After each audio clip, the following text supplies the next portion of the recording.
Hi అండి. అందరూ ఎలా ఉన్నారు? నేనైతే సూపర్ ఉన్నాను. మీరందరూ కూడా సూపర్ సేబి ఊపర్ ఉన్నారని కోరుకుంటున్నాను. అందరూ నవరాత్రులు చేసుకుంటూ బిజీగా ఉంటారు కదా! పండగ షాపింగ్స్, ఇంకా ప్రసాదాలు చేసుకుంటూ, గుళ్ళకి వెళ్తూ, పూజలు చేసుకుంటూ బిజీగా ఉంటారు కదా!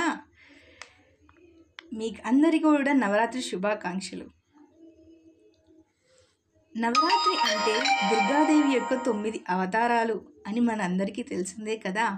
9 రాత్రులు ప్రజలందరూ అత్యంత భక్తితో, ప్రార్థనలతో అమ్మవారిని పూజించి అమ్మవారి అనుగ్రహాన్ని పొందుతారు కదా!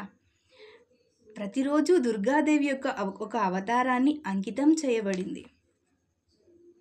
దీని ఆధారంగా భక్తులు కూడా ప్రతిరోజు సరైన రంగును ధరించి అమ్మవారికి పూజలు చేస్తూ ఉంటారు కదా! మరి ఏ రోజు ఏ అమ్మవారు ఏ రంగును ధరించాలి మనము అని అంతా ఇప్పుడు తెలుసుకుందాం. ఓకేనా? నవరాత్రి 1వ రోజు వచ్చేసి శైలపుత్రి దేవి అన్నమాట.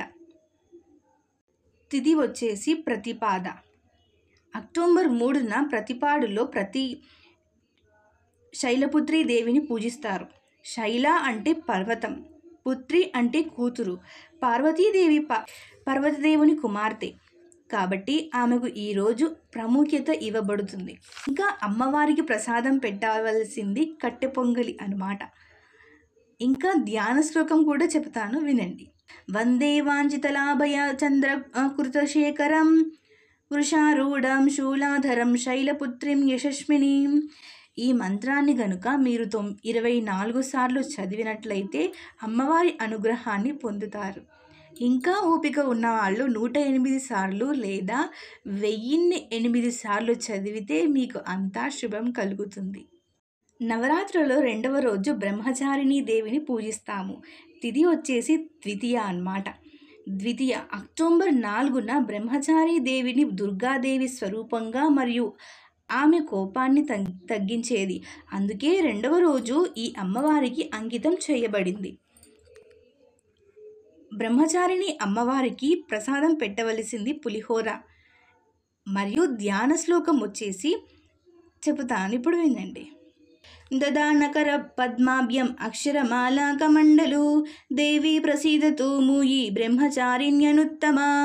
ఇది కనుక 24 సార్లు చదివితే మీకు అంతా మంచి జరుగుతుంది.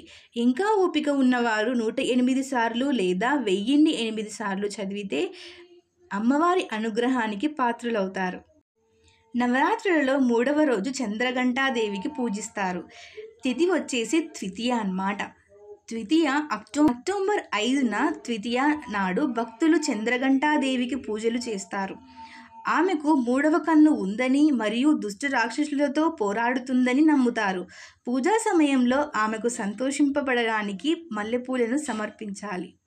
చంద్రఘంటాదేవికి సమర్పించాల్సిన ప్రసాదం వచ్చేసి కొబ్బరన్నం అన్నమాట. చంద్రఘంటాదేవికి సమర్పించాల్సిన ప్రసాదం వచ్చేసి కొబ్బరన్నం అన్నమాట. ధ్యాన శ్లోకం ఇప్పుడు చెప్తాను, వినండి. పిండజ ప్రవరారూఢ అచండకో ప్రాప్త కైరుత ప్రసాదం తనుతే మహ్యం చంద్రఘంటేతి విశ్రుత. ఇది గనుక 24 సార్లు చదివినట్లయితే మీకు అంతా మంచి జరుగుతుంది. ఇంకా ఓపిక ఉన్నవారు 108 సార్లు లేదా 1008 సార్లు చదవండి. అమ్మవారి అనుగ్రహానికి పాత్రులవుతారు. నవరాత్రులలో 4వ రోజు కూష్మాండాదేవిని పూజిస్తారు. తిథి వచ్చేసి చతుర్థి. అక్టోబర్ 6వ తేదీన కూష్మాండాదేవికి అంకితం చేయబడింది. ఆమె పేరు కాస్మిక్ ఎగ్ అని అర్థం. ఆమె ప్రతి ఒక్కరికి శక్తిని ప్రసాదిస్తుంది మరియు వెచ్చదనాన్ని కూడా ప్రసాదిస్తుంది. కూష్మాండాదేవికి సమర్పించాల్సిన నైవేద్యం చిల్లులు లేని అల్లపు గారెలు. సుర సంపూర్ణ కలశం రుధిర ఫ్లుతమేవ చ దదాన హస్త పద్మాభ్యం కూష్మాండా శుభధాసుతే. ఇది కనుక 24 సార్లు చదివినట్లయితే మీకు మంచి జరుగుతుంది. ఇంకా ఓపిక ఉన్నవారు 108 సార్లు లేదా 1008 సార్లు చదివినట్లయితే అమ్మవారి అనుగ్రహానికి పాత్రులవుతారు. నవరాత్రులలో 5వ రోజు అక్టోబర్ 7న స్కందమాతాదేవిని పూజిస్తారు. తిథి వచ్చేసి పంచమి. స్కందమాత బుధగ్రహంపై పాలించేది. ఆమె భయంకరమైనది మరియు ప్రేమగలది కూడా అని భక్తులందరూ నమ్ముతారు కాబట్టి ఆమెను గౌరవింపబడుతుంది. స్కందమాతకి సమర్పించాల్సిన నైవేద్యం దద్దోజనం. ధ్యాన శ్లోకం ఇప్పుడు చెప్తాను వినండి. సింహాసనాగతా నిత్యం పద్మాశ్రితకరద్వయా శుభదాస్తు సదాదేవి స్కందమాత యశస్విని. నవరాత్రులలో 6వ రోజు అక్టోబర్ 8వ తేదీన కాత్యాయని దేవిని పూజిస్తారు. తిథి వచ్చేసి షష్ఠి. షష్ఠి అని పిలువబడే 6వ రోజు అక్టోబర్ 8 దుర్గాదేవి రాక్షసుల రాజును చంపడానికి కాత్యాయని దేవి రూపాన్ని తీసుకుందని చెబుతారు. మహిళలు శాంతియుతమైన వివాహం మరియు కుటుంబ జీవితం కోసం ప్రార్థనలు చేస్తారు. కాత్యాయని దేవికి సమర్పించాల్సిన నైవేద్యం చక్కెర పొంగలి. ధ్యాన శ్లోకం చెప్తాను ఇప్పుడు వినండి. చంద్రహాసోజ్వలాకార శర్దూలావరవాహన కాత్యాయని శుభం దద్యాద్దేవి ధనావాకతిని. ఇది కనుక 24 సార్లు చదివితే మీకు అంతా మంచి జరుగుతుంది. ఇంకా ఓపిక ఉన్నవారు 108 సార్లు లేదా 1008 సార్లు చదివినట్లయితే అమ్మవారి అనుగ్రహానికి పాత్రులవుతారు. నవరాత్రులలో 7వ రోజు అక్టోబర్ 9వ తేదీన కాళరాత్రి దేవిని పూజిస్తారు. తిథి వచ్చేసి సప్తమి. ఈరోజు ప్రత్యేకంగా కాళరాత్రి అమ్మవారికి అంకితం చేయబడింది. విశ్వంలోని దుష్ట శక్తులని కూడా భయపెట్టింది. ఆమె కాళీదేవి యొక్క అత్యంత విధ్వంసక అవతారం మరియు ఆమె శనిగ్రహంపై పాలించేది. కాళరాత్రి అమ్మవారికి సమర్పించాల్సిన నైవేద్యం వచ్చేసి శాకాన్నం. ఇప్పుడు ధ్యాన శ్లోకం చెప్తాను వినండి. ఏకవేణి జపాకర్ణ పురా నగ్న ఆకరాస్థిత లంబోష్టి కర్ణికా కర్ణి తైలా భక్త శరీరిణి వాముహ్లోదాస లోహాలతకంటక భూషణ వరముర్ధ్యజ్వజా కృష్ణ కాళరాత్రిక్ భయంకరీ ఏకవేణి జపాకర్ణ పురా నగ్న ఆకరాశ్రిత లంబోష్టి కర్ణికా కర్ణి తైలా భక్త శరీరిణి వాముపాదోల్లస లోహాలత కంటకభూషణ వరముర్ధ్యజ్వజా కృష్ణ కాళరాత్రిక్ భయంకరీ. నవరాత్రులలో 8వ రోజు అనగా అక్టోబర్ 10వ తేదీన మహాగౌరీ దేవికి పూజిస్తారు. తిథి వచ్చేసి అష్టమి. రోజున కన్య పూజ జరుగుతుంది. యువకన్యలు బాలికల కోసం అంకితం చేయబడిన ప్రత్యేక కార్యక్రమం. ఈ రోజును మహాష్టమి లేదా దుర్గాష్టమి అని కూడా అంటారు. ఈరోజు నృత్యం, వినోదం మరియు ప్రార్థనలతో జరుపుకుంటారు. మహాగౌరి ధ్యాన శ్లోకం ఇప్పుడు చెప్తాను వినండి. శ్వేతి వృషే సమారూఢ శ్వేతాంబరధరా శృచి మహాగౌరీ శుభం దత్యాత్ మహాదేవ ప్రమోదదా.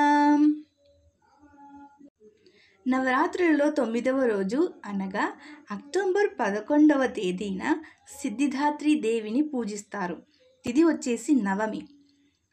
దేవి సిద్ధిదాత్రికి ప్రాముఖ్యత ఇవ్వబడుతుంది. ఈ రోజున ఆమె మీ కోరికలన్నిటినీ నెరవేర్చడానికి శక్తివంతమైనది.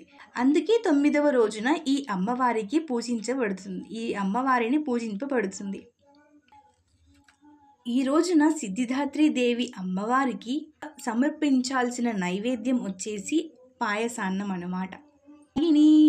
సిద్ధ గంధర్వ యక్షధ్వ అసురైరమారైరపి సేవమానా సదా భూయాత్ సిద్ధిదాయిని. 9 రోజులు 9 అవతారాలు 9 ప్రార్థనలు తర్వాత 10వ రోజు అనగా అక్టోబర్ 12న విజయదశమి కోసం పక్కన పెట్టబడుతుంది. జీవితంలో కొత్త విషయాలు ప్రారంభమయ్యే రోజు. దీనిని దివ్య ఆరంభం అని కూడా అంటారు. పిల్లలను విద్యా ప్రపంచంలోకి ప్రవేశపెట్టే కార్యక్రమం విజయదశమి రోజున జరిగే ఆచారాలలో సింధూర్ కేలా చాలా ప్రాముఖ్యమైన భాగం. మీ అందరికీ కూడా విజయదశమి శుభాకాంక్షలు. విజయదశమి పండుగ అందరూ సంతోషంగా జరుపుకుంటున్నారని అనుకుంటున్నాను. ఈ వీడియో కనుక మీకు నచ్చినట్లయితే ఈ వీడియోలో చెప్పిన ఇన్ఫర్మేషన్ అంతా మీకు యూస్ఫుల్ అయ్యిందనుకుంటున్నాను. ఈ వీడియో కనుక మీకు నచ్చినట్టయితే లైక్ చేయండి, షేర్ చేయండి, సబ్స్క్రైబ్ చేసుకోవడం మర్చిపోకండి. మరి ఇంకా నెక్స్ట్ మంచి మంచి వీడియోస్తో కలుస్తాము. Bye bye.